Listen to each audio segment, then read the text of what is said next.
Di akhir zaman kata Nabi, orang tuh berinovasi dalam ibadah itu sesuka hati aja. Mereka buat acara kajian besar-besaran, tapi dengan DJ-nya, dengan musiknya, dengan dangdutannya, dicampur, Pak. Mereka campur yang hak dan yang batil. Apa kata Allah dalam Al-Quran? Assalamualaikum warahmatullahi wabarakatuh. Teman-teman, kita bertemu kembali di channel Cahaya Hidayah. Nah teman-teman, jadi di video kali ini saya akan membagikan video yaitu tentang terkait Ustadz Muhammad Ridwan, yang dimana beliau ini menanggapi tentang terkait fenomena akhir zaman ini maraknya yaitu perbuatan-perbuatan bid'ah. Ketika pengajian itu ada musik DJ, ada joget-joget, ya, ada musik-musik. Jadi itu menggabungkan antara hak dengan yang batil. Lalu kemudian maraknya yaitu sholat tarawih yang super cepat. Jadi 23 rakaat itu dijadikan 10 menit, 7 menit. Ini adalah perbuatan bid'ah, kata Ustadz Muhammad Ridwan. Channel Farms TV ini itu padahal itu sering menampilkan yaitu Kiai Idrus Romli, yang bahwasanya Kiai Idrus Romli ini kan anti perbuatan bid'ah ya teman-teman. Tapi Masya Allah ya, entah ya kenapa channel Farms TV ini yaitu membahas ya tentang terkait masalah maraknya kebid'ahan di akhir zaman ini, yang dimana ada sebagian kaum muslimin ini yaitu cara beribadahnya itu ya dibuat inovasi-inovasi. Ya seperti yang saya sebutkan tadi, ketika di pengajian mereka itu membuat pengajian ada musik DJ-nya. Teman-teman pasti tahu ya teman-teman, siapa itu ya. Oke, coba mari kita simak video dari Ustadz Muhammad Ridwan. Hanya kiasan, tapi ini peringatan kata Nabi. Kenapa saking mudahnya kelak manusia membolak-balikkan keadaan dan keimanannya itu. Seolah-olah iman itu seperti mainan. Dan tidak salah itu, ibadah itu di akhir zaman kata Nabi, kelak di akhir zaman itu ibadah itu seperti orang-orang yang muslim bukan mukmin. Orang-orang muslim mempermainkan ibadah. Jadi membuat ibadah itu sekehendak perutnya saja. Semaunya. Tuh. Jadi bahasa Jawanya itu kan, sakarap mulah katanya kan gitu. Jadi sesuka hati dia buat. Kita ambil contoh misalkan. Sampai dikatakan oleh Imam Al-Ghazali, ada orang yang melaksanakan ibadah dengan inovasi dan cepat gitu. Itu bid'ah gitu. Itu bid'ah yang sesungguhnya gitu. Ini saya tidak kemana-mana sebenarnya, tapi karena kondisi judulnya sama gitu. Contohnya seperti sholat tarawih yang 23 rakaat kemudian dilakukan dalam waktu yang 10 menit sesingkat mungkin. Itu bid'ah betulan itu, Pak. Dan kita betul-betulan aja, kita harus sampaikan apa adanya. Itu bid'ah benaran itu. Dan itu dikatakan oleh para ulama itu bid'ah. Tapi ulama nggak bisa menyesatkan tuh, Pak. Nggak bisa menyesatkan. Ini sesat, nggak bisa, Pak. Nah, ini muskilahnya di sini. Makanya kondisi terberat di tengah para ulama itu menyesatkan tak bisa, mengkafirkan tak bisa.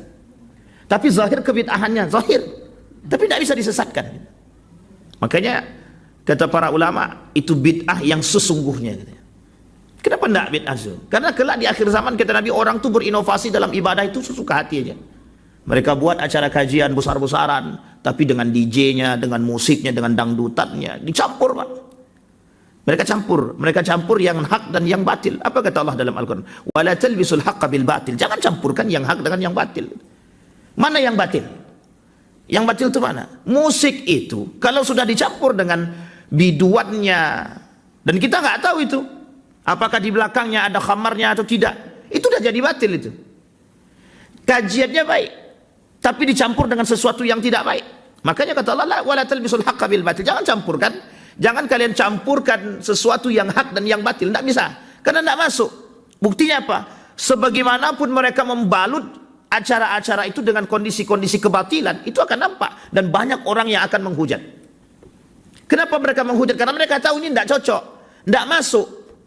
Misal peringatan nuzul Quran misalkan dibuat di depan masjid, tapi di situ ada dendang-dendangnya, berdendang dengan musik keyboardnya, dangdutannya segala macamnya, meskipun irama yang didangdutkan itu sholawat misalkan, tapi itu mencoreng yang harusnya tidak dilakukan. Maka itu terjadi sebuah kesyubhatan itu, syubhat yang besar itu para ulama begitu. Sehingga kata Nabi, badiru bil a'malis salih. Saking tak nampaknya lagi, saking subhatnya, saking abu-abunya keadaan ketika itu kata Nabi, maka cepat-cepatlah beribadah dengan baik kata Nabi. Nanti kalian tidak akan tahu orang seperti itu tuh. Karena banyak yang mengatakan sholat seperti ini yang 23 rakaat dilakukan dalam 10 menit itu banyak yang mengikut dan banyak yang membenarkan. Bahkan yang membenarkan dari kalangan para pengikut gitu. Sama perbuatan-perbuatan seperti yang dilakukan kajian-kajian yang dibarengi dengan musik irama yang tidak baik itu dianggap benar, dianggap benar. Yang membenarkan siapa? Para pengikut. Dengan dalilnya apa? Inovasi untuk mengajak orang kepada kebaikan. Ya, kita lihat lebih banyak mana, lebih banyak yang ikut apa yang tak ikut. Maksudnya lebih banyak yang berubah atau yang tidak berubah. Nah, ini masalah Pak. Dari sini mengkondisi kita. Nah kata Nabi, saking bercampurnya antara yang putih dan yang hitam itu tidak nampak. Maka yang ketika itu bertahan, kata Nabi, yang bisa melihat mana yang baik dan mana yang buruk itu. Sehingga Bapak Ibu sekalian yang berbahagia, kata Nabi, badiru bil amalis saleh. Kelak akan terjadi fitnah yang besar di antara umat manusia, kata Nabi, maka bersegeralah kalian melakukan kebaikan agar kalian selamat. Kenapa kata Nabi? Malamnya orang beriman, besoknya orang kafir. Besoknya mereka beriman, malamnya mereka kafir. Begitu seterusnya. Sampai Allah katakan dalam hadis kursi, sampai Nabi katakan dalam hadisnya, kata Nabi, Allah itu yabsutu yadaihi, mengangkat tangannya. Allah itu mengangkat tangannya. Saking mengangkat dan dibukanya tangannya tadi, apa yang dilakukan oleh Allah tadi? Liyatuba musi'ad nahar. Jadi dia membuka tangannya jika datang hambanya di malam hari, berdoa kepada Allah, Allah ampunkan untuk dosa dia yang di siang hari. Jika di siang hari Allah tetap membuka tangannya, yabsutu yadaihi bin nahar liyatuba musi'al lail. Jika hambaku, kata Allah, melakukan dosa di malam hari, maka ketika mereka di siang hari meminta kepadaku, kata Allah, aku buka tanganku, aku ampunkan. Nah ini penting Pak untuk dipahami. Dan ini bagian daripada amal saleh. Kata Nabi, fitanan ka qita'il lail. Fitnah itu seperti malam dan siang. Malam dan siang ini berbeda tapi dalam satu, seperti mata uang. Yabi'u dinahu bi aradin minad dunya, kata Allah. Nah, kita ambil contoh kalimat yang sederhana, kata Nabi. Fitnah yang nampak dengan posisi yumsi kafiran wa yusbih mu'minan, atau yusbih kafiran wa yumsi mu'minan. Itu contohnya orang yang malamnya kafir, siangnya beriman, siangnya kafir, malamnya beriman. Itu bagian daripada orang-orang yang yabi'u dinahu bi'aradin minad dunya. Bagian daripada itu adalah orang-orang yang menjual agamanya. Kok malam dia lisannya bisa beriman, kok paginya dia bisa melakukan kafir, kekufuran. Kok bisa ke paginya mereka beriman, malamnya mereka kufur. Tidak salahkah demikian? Yabi'u dinahu, mereka memperjualbelikan agamaku, kata Allah, bi'aradin minad dunya, dengan harga-harga dunia. Kenapa kok dengan harga dunia? Mereka permainkan agamaku siang dan malam. Kadang mereka beriman, kadang mereka kafir. Bahkan Allah sebut dalam Al-Quran, hari ini mereka beriman, besok dia kafir. Hari ini beriman, besok kafir. Hari ini beriman, besok dia kafir. Apa kata Allah? Lan tuqbala minhum, tidak akan diterima lagi, kata dia. Murtad, mukmin. Murtad, kemudian mu'allaf. Murtad, mu'allaf. Murtad, mu'allaf. Begitu terus. Sampai Allah katakan orang ini mempermainkan agama. Orang-orang yang mempermainkan agama seperti ini, kata Allah, lan tuqbala ba'daha. Setelahnya tidak akan diterima, kata Allah. Ada orang seperti itu? Ada. Hari ini dia mu'alaf, besok dia murtad. Hari ini mu'alaf, dia besok murtad. Sama dengan kondisi yang tadi, beriman, kafir, beriman, kafir, beriman, kafir. Jadi seolah-olah agama ini mainan. Kata Allah, yabi'u dinahu bi'aradin minad dunya. Itu karena dunia, kata dia. Karena urusan dunia mereka permainkan demikian, kata dia. Jadi segitu tidak bernilainya agama di mata mereka. Disitulah Nabi mengatakan, sangat menekankan kepada kita, yuk melakukan amal soleh, kata Nabi. Perbanyak. Kenapa? Karena orang yang beramal dengan soleh, beramal soleh yang baik, yang benar, yang sesuai dengan tuntunan Nabi, itu yang selamat. Kalau tidak, kita dicampur adukkan, itu semua orang mengatakan. Kita lihat, ketika kegiatan-kegiatan keagamaan yang dibalut, tidak tahu nih apakah kegiatan syubhat yang dibalut dengan keagamaan, atau kegiatan keagamaan yang dibalut dengan kesubhatan, dengan bid'ah-bid'ah seperti itu, tujuannya apa? Tidak salah Pak, itu banyak sekali sumber-sumber dananya. Banyak sekali. Kita tidak suuzon Pak, tidak suuzon. Tapi bisa kita lihat, bisa kita pastikan. Orang-orang yang mohon maaf, orang yang menjual agama dengan lisan mereka, mereka jadikan agama pembalut kepentingan mereka. Coba perhatikan. Mereka dengan mudahnya bergaya, mempamerkan hartanya, alat transportasinya, gaya hidupnya. Tapi lisan mereka menjual agama, lisannya menjual agama. Ini fitnah Pak, lisannya menjual agama. Tapi apa yang mereka lakukan? Tidak menampakkan karakternya di hadapan manusia yang berakhlak. Dengan gayanya kakinya diangkat merokok begini. Tapi mereka memberikan kajian. Mereka lemparkan uang-uang seolah-olah na'udzubillahi min. Ini fitnah Pak. Boleh Bapak Ibu lihat sekarang fitnahnya. Fitnah agama, fitnah dianggap ibadah. Mereka buang duit seolah-olah mereka punya uang banyak. Tapi mereka ceramah, mereka memberikan kajian. Mereka menyampaikan poin agama. Begitukah yang dicontohkan oleh baginda Nabi Muhammad sallallahu alaihi wasallam? Pernahkah Nabi mengatakan, pernahkah Nabi mencontohkan memberikan uang begini? Tidak pernah, Pak. Nabi memberikan sedekah di mana orang naik, di mana orang turun, di situ ditaruh. Dan Nabi tidak tahu siapa orangnya bahkan. Nabi tahu orangnya, tapi orangnya nggak tahu siapa yang akan memberi. Nah, teman-teman yang dimuliakan oleh Allah Subhanahu wa taala, Masya Allah ya. Jadi Ustadz Muhammad Ridwan ini saya baru kenal beliau ini ya. Jadi saya nggak tahu ternyata beliau ini memang ya mengkritik, yaitu ada seorang penceramah yang dimana mereka itu menjual agamanya itu ya, menjual agama.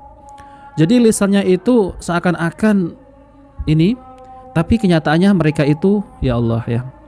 Jadi saya teringat nih ada seorang ya Gus ya teman-teman yang demikian ya. Jadi di dalam kajiannya itu ada musik-musik, bahkan ya horeg. Jadi mereka itu mencampurkan yaitu antara hak dan yang batil. Tentunya Nabi kita Shallallahu Alaihi Wasallam tidak pernah yaitu ya mengajarkan demikian. Jadi kalau pengajian ya pengajian tanpa ada pencampuran, yaitu seperti ada musik-musik, ada biduannya yang bernyanyi, la haula wala quwata illa billah, yaitu dengan alasan agar menarik yaitu orang-orang yang berbuat maksiat itu untuk ngaji. Jelas-jelas ini adalah bertentangan dengan dakwah Rasulullah Shallallahu Alaihi Wasallam. Jadi miris sekali ya teman-teman ya, sangat miris sekali. Jadi yang saya aneh ya, kejadian seperti ini, ya minta maaf sekali teman-teman ya, kejadian yang seperti ini banyak di Jawa, ya, banyak di Jawa. Yaitu kajian dicampur adukkan dengan yang batil sambil hisab rokok, ceramah, la haula wala quwata illa billah. Jadi tidak mencerminkan seorang muslim yang taat kepada Allah Subhanahu wa taala. Coba teman-teman ya, bayangkan ya, di dalam kajian tersebut itu sambil merokok, ada musik-musiknya. Lalu kemudian ya seakan-akan memiliki uang yang banyak, bagi-bagi uang. Ada itu seorang Gus ya. Nah tentunya ya teman-teman, ini adalah fitnah akhir zaman. Jadi saya sepakat apa yang diucapkan oleh Ustadz Muhammad Ridwan ini. Dan ini memang kenyataan terjadi teman-teman di akhir zaman ini. Jadi seolah-olah orang yang demikian itu malah diangkat menjadi ya seorang penceramah yang bayarannya mahal. Tentunya teman-teman, kita sebagai seorang muslim harus berhati-hati ketika kita itu mengambil sebuah ilmu ataupun mengambil seorang guru untuk kita ambil ilmunya. Dan ini adalah fitnah ya teman-teman. Tentang terkait masalah sholat tarawih yang super cepat itu, ya memang benar terjadi. Itu ada di mana? Ada di Jawa. Dan itu ada yang membenarkan. Bahkan seorang pondok pesantren, seorang Gus itu membenarkan sholat tarawih super cepat seperti itu. Nah, ini juga termasuk adalah fitnah akhir zaman. Jadi, Masya Allah ya, saya juga baru tahu ya, ini channel Frams TV menayangkan seorang ustadz yang membahas tentang terkait masalah ini. Jadi kalau yang membahas ini Ustadz Salah. Jadi kalau yang membahas ini seperti Ustadz Firanda, Ustadz Khalid, Ustadz Syafiq, pasti sudah dicap sebagai Wahabi ya teman-teman. Pasti. Nggak tahu nanti Ustadz ini akan dicap sebagai Wahabi kali ya. Oke teman-teman, jadi itu saja yang ingin saya sampaikan. Jika video ini bermanfaat, jangan lupa like dan subscribe di channel Cahaya Hidayah. Wabillahi taufiq wal hidayah. Wassalamualaikum warahmatullahi wabarakatuh.